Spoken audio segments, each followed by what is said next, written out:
Une entreprise a émis, il y a 8 ans, des obligations dont le taux de coupon annuel est de 8% et la valeur nominale 1000 $. Les coupons sont semi-annuels, donc versés semestriellement, et la date d'échéance lors de l'émission de l'obligation était de 20 ans. Alors, si le taux de rendement nominal capitalisé semestriellement est de 10%, quel est le prix de ces obligations? Alors, l'obligation a été émise il y a 8 ans, mais lors de son émission, la date d'échéance était de 20 ans. Et par conséquent, il reste 12 années pour arriver à échéance.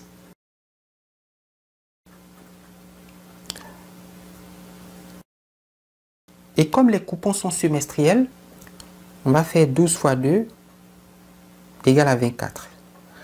Le nombre de périodes est donc égal à 24. Le taux de coupon est de 9% annuel. La valeur nominale est de 1000 $. Les coupons sont semestriels. On va donc diviser par 2 le taux de coupon et multiplier par la valeur nominale pour trouver le montant des coupons. Si j'appelle C le coupon qui sera payé pour les 24 prochains semestres, donc on aura un coupon, un coupon, un coupon, et jusqu'au dernier coupon, plus le paiement de la valeur nominale à la date d'échéance. Le montant de coupon est donc de 9% divisé par 2, multiplié par 1000, ce qui fait 45 $. Alors le taux de rendement de l'obligation est de 10% annuel, mais ce taux est capitalisé semestriellement. Il faudra donc le diviser par 2. Par conséquent, le prix de l'obligation, ou la valeur de l'obligation aujourd'hui, que je note POB, alors je rappelle la formule, c'est le montant du coupon fois 1 moins 1 plus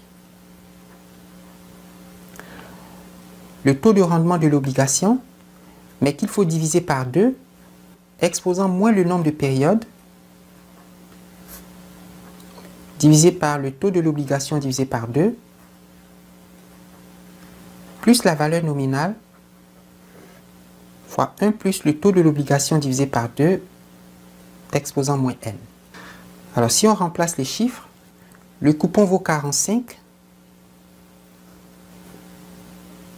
Donc j'ai 1 moins 1 plus. Le rendement de l'obligation est 10%, divisé par 2, ça fait 5%. Divisé par 5%, exposant moins 24, plus la valeur nominale de l'obligation, qui est 1000, fois 1 plus 10% divisé par 2, c'est 5%, exposant moins 24. Alors, ce terme est bien sûr le facteur d'annuité qu'on a noté ANI, où N vaut 24 et I vaut 5%. 45, c'est le PMT. Le prix de l'obligation, c'est la valeur présente. Et la valeur nominale, c'est la valeur future. N'est-ce pas? Et 24, c'est bien sûr N. N'est-ce pas? Alors, donc lui, je devrais l'écrire à 24, 5%. Faisons le calcul. Il faut se demander à chaque étape si le montant saisi à la calculatrice est négatif ou positif. Les paiements sont des cash flows positifs, puisque nous les recevons. Le taux d'intérêt est bien sûr positif, I égale à 5. Le nombre de périodes est positif, N égale à 24. Et la valeur future est un cash flow positif, puisque nous recevons la valeur nominale à la date d'échéance. Alors, calculons le prix de l'obligation. Je commence par saisir le montant des coupons, 45 PMT. Le nombre de périodes restantes, 24 N. Le taux d'intérêt, qui est 5%, donc 5 IY.